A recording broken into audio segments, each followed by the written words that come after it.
नमस्कार दोस्तों, स्वागत है आपका मेरे YouTube चैनल मधु की पाठशाला पर। एस्टेट के कॉमन सब्जेक्ट्स की सीरीज़ में हिंदी की सेकंड वीडियो में आपके लिए लेकर आई हूँ। तो फटाफट से आप अपने फ्रेंड्स के साथ शेयर कर दीजिए।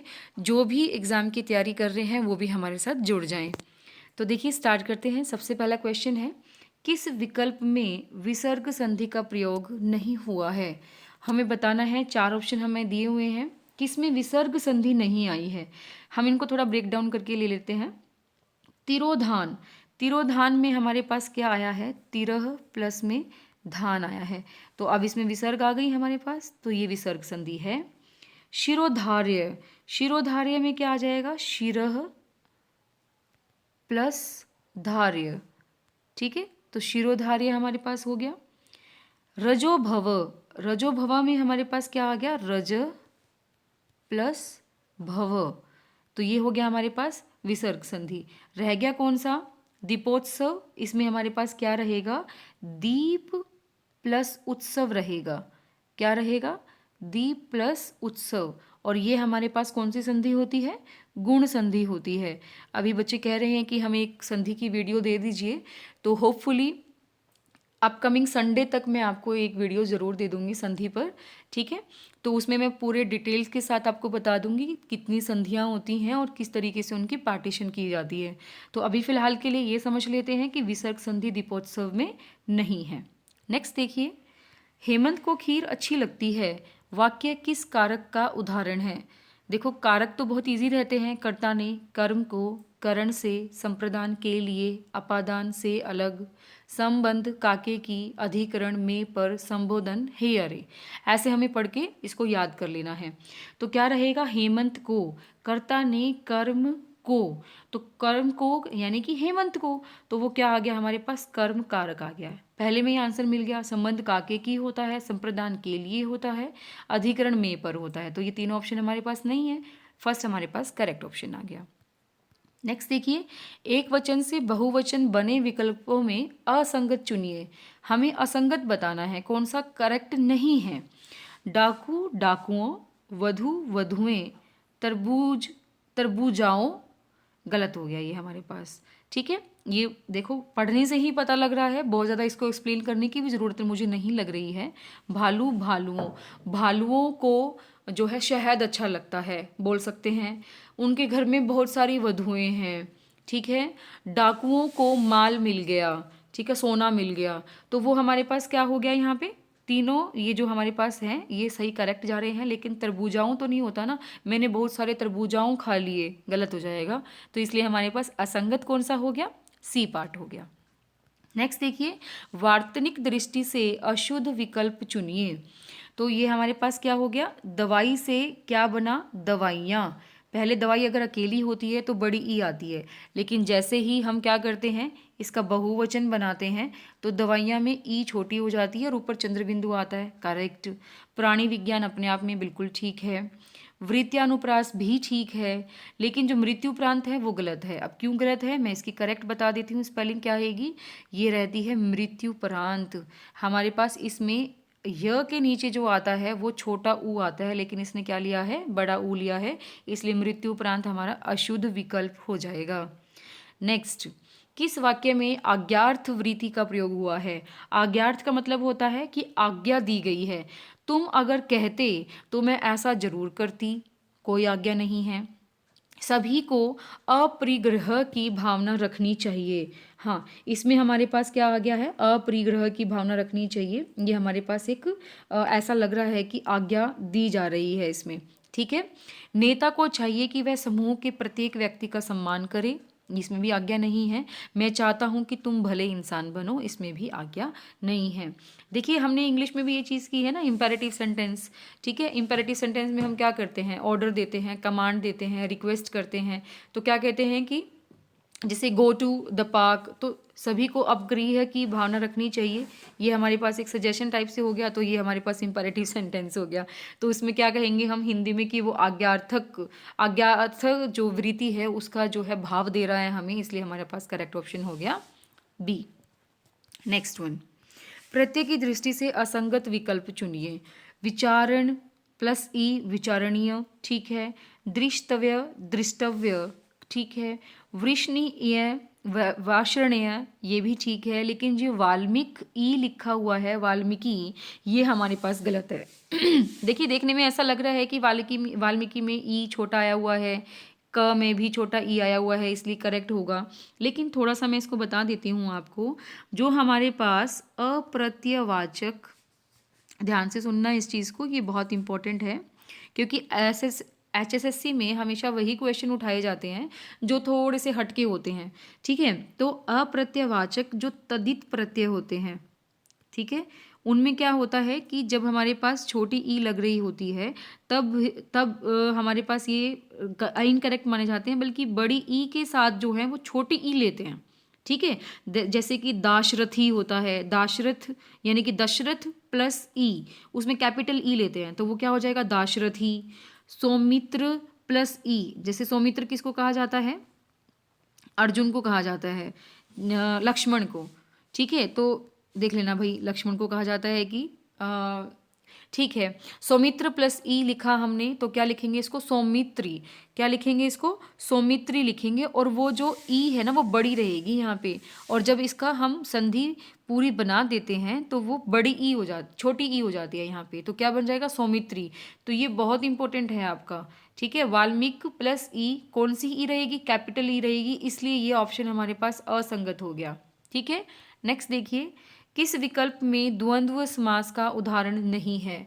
द्वंद्व का मतलब क्या होता है, जब दो जोड़े बनते हैं हमारे पास, जैसे कि भक्ष्य अभक्ष्य, कृष्ण अर्जुन, अब उचित अनुचित, ये तो हमारे पास जोड़े बना रहे हैं। ठीक है, लेकिन रुद्र प्रिया जो है जोड़ा नहीं है, रुद्र और प्रिया ये जोड़ा नहीं है, ये समास के अकॉर्डिंग अगर इसका विग्रह किया जाएगा ना, ये थोड़ा चेंज हो जाएगा। यानी कि रुद्र की प्रिया है जो, रुद्र हमारे पास शिव जी भगवान हो गए, तो शिव जी की प्रिया है जो, वो कौन है, वो पार्वती है। तो यहाँ पे बहुव्री समास हमारे पास जा रहा है, क्योंकि थर्ड पर्सन तक चला जाता है ना बहुव्री समास में, कोई अन्य पद प्रधान होता है, तो रुद्र प्रिया हमारे आ जाएगा बहुव्री समास, जो द्वंद्व समास नहीं है, इसका उदाहरण नहीं है। स्त्रीलिंग पुल्लिंग की दृष्टि से अनुचित विकल्प छांटिए, ये भी बहुत ईजी है। कुंजड़ा कुंजड़िन, तीतर तितरीन, धोबी धोबीन, पापी पापीन। तो पापी पापीन, धोबी धोबीन, कुंजड़ा कुंजड़िन, ये तीनों ही सही हैं, लेकिन तीतर जो है वो हमारे पास कैसा है, एक ऐसा शब्द है जो ऐसे कहेंगे कि नर तीतर और मादा तीतर रहता है, तो उसमें हमारे पास इसका जेंडर हम चेंज नहीं करते, इसका लिंग चेंज नहीं करते, तो इसलिए हमारे पास ये ऑप्शन क्या आ गया, अनुचित विकल्प हो गया। ठीक है, नेक्स्ट, किस विकल्प में आ उपसर्ग का प्रयोग हुआ है। अब मैं इसको डायरेक्ट ही बताऊंगी, क्योंकि ये बहुत जो है काफ़ी टाइम ले लेगा हमारा, तो इसलिए आत्यंतिक में हमारे पास क्या आ जाएगा, अति आ जाएगा, आतिथ्य में अतिथि प्लस य आ जाएगा, आख्यायिका हमारे पास एक ऐसा करेक्ट शब्द है जिसमें आ उपसर्ग है। ठीक है, आ, ठीक है, एंड आधिपत्य में अधि जो रहेगा, देन आधिपत्य बनता है हमारे पास, तो आ हमारे पास उपसर्ग किस में आ रहा है, आख्यायिका में आ रहा है। नेक्स्ट देखिए, विलोम की दृष्टि से बेमेल को छांटिए, विलोम शब्द बताना है। आर्य का अनार्य, उर्वर यानी कि जो उर्वरा होती है ना, उपजाऊ भूमि होती है, जैसे उसको बोलते हैं उपजाऊ को उर्वर, उर्वर अनुवर, ऐच्छिक अनिवार्य। ठीक है, एक तो हम इच्छा से अपना काम करते हैं, एक जरूरी हो जाता है, तो अनिवार्य, तो विलोम शब्द हो गए एक दूसरे के। खल होता है मूर्ख, ठीक है, क्या होता है, मूर्ख, और दुर्जन भी कौन होते हैं, मूर्ख लोग होते हैं। ठीक है, तो ये तो क्या हो गए, एक दूसरे के सिनोनिम्स कह सकते हैं इनको, तो विलोम शब्द नहीं हुए, तो इसका मतलब हमारे पास ये क्या आ जाएगा, करेक्ट ऑप्शन आ जाएगा, क्योंकि खल का जो अपोजिट होगा वो क्या हो सकता है, या तो सभ्य हो सकता है या सज्जन हो सकता है। नेक्स्ट देखिए, पर्यायवाची की दृष्टि से असंगत विकल्प चुनिए। पक्षी को संकुत द्विज नवचर कहते हैं, बैल को ऋषभ वृषभ अक्षघर कहते हैं, वेद को अमान्य तो कहते हैं, ठीक है, लेकिन आमनाएं बोलेंगे इसको, आमनाएं तो कहते हैं लेकिन आगम आकर नहीं कहते। इसको हम और लिख सकते हैं, जैसे कि त्रयी कहते हैं या निगम कहते हैं, तो आगम गलत हो जाएगा, तो ये हमारे पास क्या हो गया, असंगत हो गया। हिरण को कुरंग पलवंग एंड सारंग, ये तीनों ही कहते हैं, ठीक है, हरिण को, ठीक है, तो ये हमारे पास करेक्ट हो जाएगा, लेकिन सी जो है वो असंगत हो गया। नेक्स्ट देखिए, भाववाच्य वाला विकल्प चुनिए। अब देखिए वाच्य जो हैं वो 3 तरह के होते हैं, 3 तरह के वाच्य होते हैं। कौन कौन से होते हैं? एक होता है कर्तृवाच्य, कर्तृवाच्य जिसको हम कहते हैं, एक होता है कर्मवाच्य, और एक हो जाएगा हमारे पास भाववाच्य। जो कर्मवाच्य है उसमें कर्तृवाच्य है, उसके अंदर तो कर्ता प्रधान होता है। कौन प्रधान होता है? कर्ता, करने वाला, ठीक है। और कर्म में, कर्मवाच्य में कर्म प्रधान होगा, भाव में हमारे पास भाव निकल कर आते हैं। देखिए ध्यान से यहाँ पे, नानी द्वारा कहानी सुनाई गई, नानी द्वारा सुनाई गई, तो हमारे पास इसमें क्या हो गया? कर्म प्रधान हो गया, तो इसलिए क्या हो गया? ये कर्मवाच्य है। गर्मियों में रोज नहाया जाता है, तो ये हमारे पास क्या हो गया? अभी अब इसको डिस्कस करेंगे। भारत द्वारा नया उपग्रह छोड़ा गया, भारत द्वारा, तो ये भी क्या हो गया हमारे पास? कर्म वाच्य हो गया। कोहली ने शतक बनाया, अब इसमें कोहली जो है वो कर्ता है, कर्ता प्रधान है, तो हमारे पास ये क्या हो गया? कर्तृवाच्य हो गया। तो अब यहाँ पे गर्मियों में रोज नहाया जाता है, नहाया जाता है, किया जाता है, जाया जाता है, तो ये क्या हो गया? भाव हो गया, तो इसलिए हमारे पास ये क्या हो गया? हमारा भाववाच्य हो गया। नेक्स्ट देखिए, निम्न में से किस विकल्प में कम शब्द का विशेषणीय प्रयोग किया गया है? यानी कि आपको ये बताना है कि कम शब्द आया हुआ है सब में, लेकिन किस में विशेषण की तरह यूज हुआ है वो हमें पता करना है।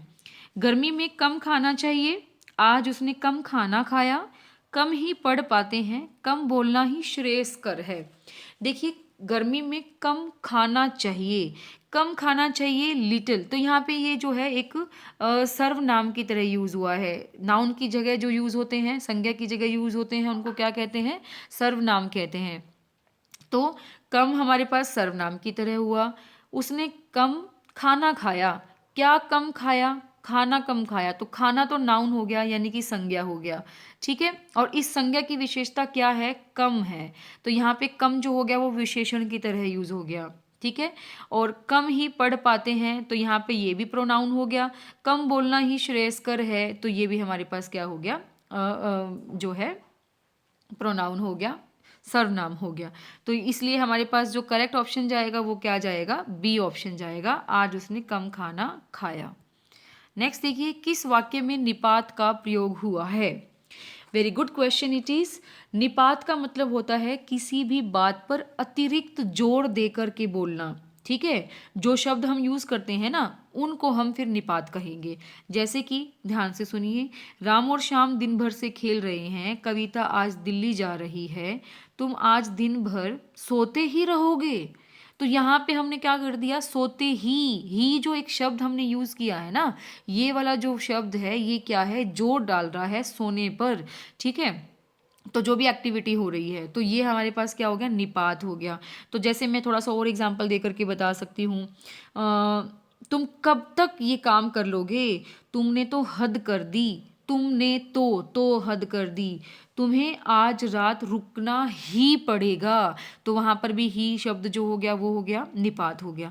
तो इस तरीके से आपको इसमें समझना है निपात क्या होते हैं। ऐसे शब्द होते हैं जो अतिरिक्त भार देने के लिए शब्दों में यूज किए जाते हैं। नेक्स्ट देखिए, लास्ट इस वीडियो का हमारा सेंटेंस है, दुर्घटना क्यों और कैसे हुई, वाक्य में प्रयुक्त क्रिया विशेषण का भेद इंगित कीजिए, ठीक है। क्रिया विशेषण में कौन सा इसका जो है क्रिया विशेषण का भेद इसके अंदर यूज किया गया है वो हमें बताना है। अब देखिए ये जो 4 हमें ऑप्शंस दिए हुए हैं ना, ये 4 के 4 ही क्रिया विशेषण के पार्ट होते हैं, ठीक है, टाइप होते हैं। तो परिमाणवाचक में हम क्या करते हैं? परिमाण के बारे में बताते हैं, जैसे कि थोड़ा, ठीक है, काफ़ी, इतना, जितना, कितना, ठीक है, वो सब क्या हो गए? परिमाणवाचक हो गए। आप लिख सकते हो, आपको अगर समझ नहीं आ रहा है तो आप अपने नोट्स खुद बना सकते हो और वीडियो को रिवाइंड कर कर भी सुन सकते हो। कालवाचक में काल की बात करेगा, समय की बात करेगा, जैसे कि कल, परसों, पहले, कभी, अभी अभी, अब तक, बार बार, ठीक है। ऐसे वाले जो शब्द होंगे वो क्या होंगे? कालवाचक होंगे। और स्थानवाचक जो होंगे वो स्थान की बात करेगा, जगह की बात करेगा, यहाँ वहाँ कहाँ, सामने आमने, ठीक है, तो वो सब क्या हो गए, स्थानवाचक हो गए। अब जो रह गया हमारे पास रीतिवाचक, और जो रीतिवाचक होता है ना, वो हमें क्या बताता है, तरीका बताता है कि जो काम किया गया है वो कैसे किया गया है, रीति बताता है। रीति, रीति और तरीका एक ही बात हो गई, ठीक है। रीति और तरीका हमें जो बताता है वो कौन बताता है, रीतिवाचक क्रिया विशेषण बताता है। तो दुर्घटना क्यों और कैसे हुई, तो वही चीज़ आ गई ना, तरीका कैसे हुई, तो क्यों और कैसे हुई, तो वो हमारे पास क्या जाएगा, रीतिवाचक जाएगा। और अगर आपको ऐसे लगता है कि आप इस चीज़ को याद नहीं कर पा रहे हो, तो आप ऐसे समझ लेना, परिमाण में कोई ना कोई अमाउंट की बात की जाती है, काल में समय की बात होती है, स्थान में जगह की बात होती है। तो क्यों और कैसे में ये तीनों चीज़ें तो आ ही नहीं रही ना, तो रीतिवाचक हो गया हमारा करेक्ट आंसर, ठीक है। तो फ्रेंड्स, ये हो गया हमारा हिंदी का दूसरा वीडियो, ठीक है। आई होप आपको ये पसंद आया होगा, कुछ तो सीखने को ज़रूर मिला होगा, ठीक है। तो जो जो इसमें सेंटेंसेस आए हैं, जो जो टॉपिक्स हमारे आए हैं, तो समझ लीजिए वो भी पॉइंट एग्ज़ाम के पॉइंट ऑफ व्यू से बहुत इंपॉर्टेंट है। तो आप उन्हीं जो टॉपिक्स हमने डिस्कस किए ना, उन्हीं टॉपिक्स को आप डिटेल्स में कर लीजिए। और मैं गारंटी देती हूँ, अगर मैंने आपको 10 वीडियो प्रोवाइड की ना, तो आप 10th वीडियो तक, जो 10वीं वीडियो आएगी ना, तब तक आपके सारे कॉन्सेप्ट क्लियर हो जाएंगे। फिर आप खुद मेरे आंसर बताने से पहले आंसर बता पाएंगे, इस बात की मैं गारंटी देती हूँ। जैसे कि इसमें क्या आया, क्रिया विशेषण आया, आप क्रिया विशेषण को अच्छे से डिटेल में पढ़ लो, ठीक है। इसमें हमारे पास और क्या था, जैसे कि निपात आया, निपात को आप अच्छे से समझ लीजिए। विशेषण ये आया, तो विशेषण को पढ़ लो, ठीक है। भाववाच्य यानी कि वाच्य आ गए। तो इस तरीके से आपने क्या करना है, एक एक टॉपिक को उठाना है, उस टॉपिक को डिटेल में करना है, और गारंटीड आपको वो टॉपिक अच्छे से आ जाएगा और आप उसके हर तरह के क्वेश्चन सोल्व कर पाएंगे। तो कैसी लगी आपको वीडियो, आप लाइक शेयर कर दीजिए और कमेंट में हमें ज़रूर बताते रहिए, ठीक है। और अगर आप नए हैं तो सब्सक्राइब कर लीजिए। Thank you very much for being with us.